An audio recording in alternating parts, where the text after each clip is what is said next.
So I'm going to start in April of 2023. The victim had run away from her school. Patrol deputies responded, they found her. And at one point she started saying, well, I'm going to go find this adult male, that's where I'm going to. Because of the training our members go through to fight human trafficking, they recognize there's something absolutely wrong here, so that's when they call in Major Crimes to handle the investigation. So Major Crime steps in, but I'm going to back up to December of 2022. So in December of 2022, the victim, she's 15, about to turn 16 years old. She meets the suspect. His name is Randy Kohlfeldt. They met on a social media site called Chat Avenue. They go on Chat Avenue, they're on a side chat, but then they decide to go to a private chat in the corner. And let me explain this. The victim's around 15, 16 at this time. Randy Kohlfeldt is a 44-year-old male. During this conversation, they start talking. Randy starts manipulating her through these conversations to the fact that the victim believes that he loves her. They're kind of like a boyfriend-girlfriend situation. And she wants to make him happy. She's saying, I'm looking for love. I want somebody to make me happy. But I want to point something out. From the very beginning of their conversations, when they first start speaking, the victim says, hey, I just want to let you know I'm 15 years old. And he goes, that's okay, I like them young. From the very beginning, a 44-year-old male knows this is a 15-year-old. And he says, I don't care. You know, this is where this tragedy just keeps going out of control. Randy Kohlfeldt then gets naked pictures of the victims. He then starts pushing them out there, trying to get other pedophiles out there. And so what Randy Kohlfeldt started doing was manipulating the whole situation. He had naked pictures of the victim. He then started posting on a social media site for other pedophiles to go out there and other scumbags to start looking at. Then his plan was that he was going to have them make videos with this girl. He was soliciting her out. Now Randy is up in Clay County, and down here in Pasco County, he's soliciting this 15-year-old girl to have sex with people to make videos.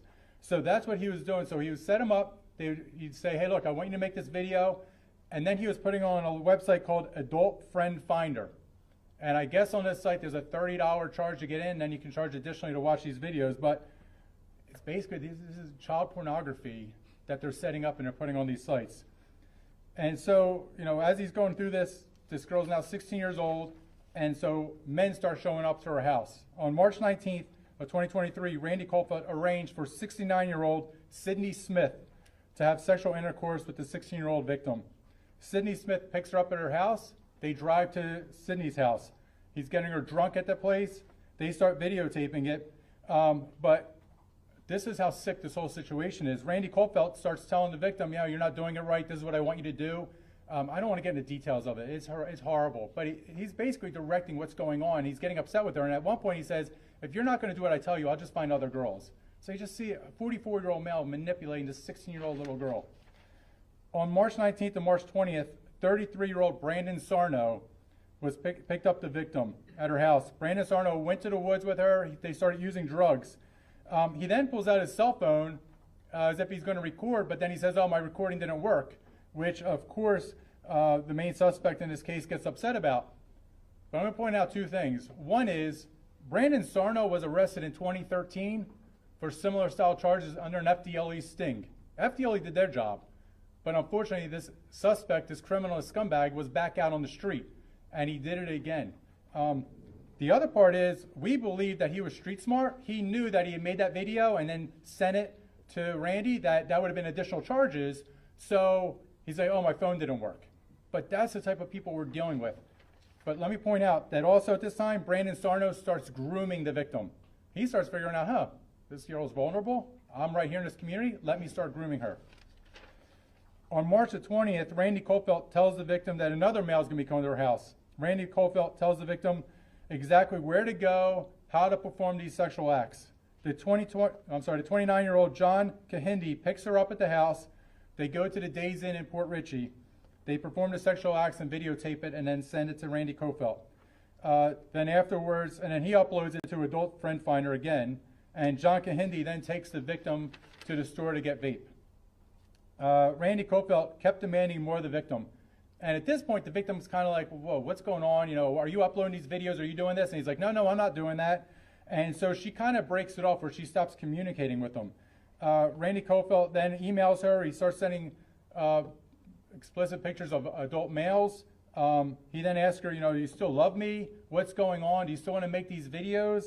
And she kind of hangs up and she starts engaging that person. So I go back to the beginning of the story in April 2023 when deputies pick her up. She was actually, what she was going when she ran away from school was that she was trying to find Brandon Sarno, who I go back to was the second suspect in this case that FDLE had arrested back in 2013, who was back out in the streets being a predator, trying to manipulate these young girls. And who would have known what this guy would have done had, patrol deputies not picked her up and not rescued her from that situation. So I know I'm trying to go through this. It's a big case.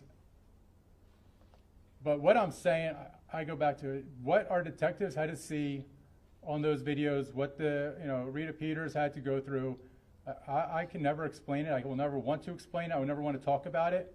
But it's horrific. Randy Caulfield on his phone, they're still going through the investigation through search warrants. I mean, we did everything we were supposed to do legally. We went through search warrants, got everything we had to do. You find videos of 2 to 6 year old kids, over hundreds of them. They're saying they're still going through and they can't find hundreds of them. But you're seeing, male, female, bestiality. You're seeing things that nobody should ever have to see. This Randy Caulfield, I know one thing he said was that he's scared to death to go into prison. Randy Caulfield, you should be scared to death to have to see God. God's going to be the ultimate decider upon you for what you've done to all these people. As I go back to, this is still an ongoing case. There's a couple things I want to explain and talk about, and the fact that what we need out there from the community. One is we need anybody else who's been a victim, anybody, realize you're the victim. It's not your fault. Please have the courage to come forward. Please come forward, help out, because as bad as you feel, there's somebody else who feels horrible too, and maybe you are the one that rescues them. The other one too is with human trafficking. Everybody thinks, oh, this happens in the streets, it happens in, restaurants or massage parlors. It's happening online now. So be aware of that. For parents, recognize this young girl, she had her iPad taken away from her, she had her phone taken away from her. But what wasn't taken away was the TV. So she was using a television app to go on there and communicate with Randy Caulfield. We have to find a way to civilly go after these websites. If they're not going to protect our kids, we need to go after them. They have a civil responsibility to protect children. If they know what's going on, the content going on there, we have to go after them. And then the other one is, we can never live in a society where pedophilia is normal. I say that with deepest sincerity. We cannot live in a society where pedophilia is normal. These young kids have no idea what's going on. They're being manipulated. And for those 2 to 6 year olds that are on that site, this is horrible. We cannot normalize this. And with that being said, before I bring the general up, I just ask again, everybody pray. I ask God Almighty to look upon. Nobody has to go through this hell that these kids are living.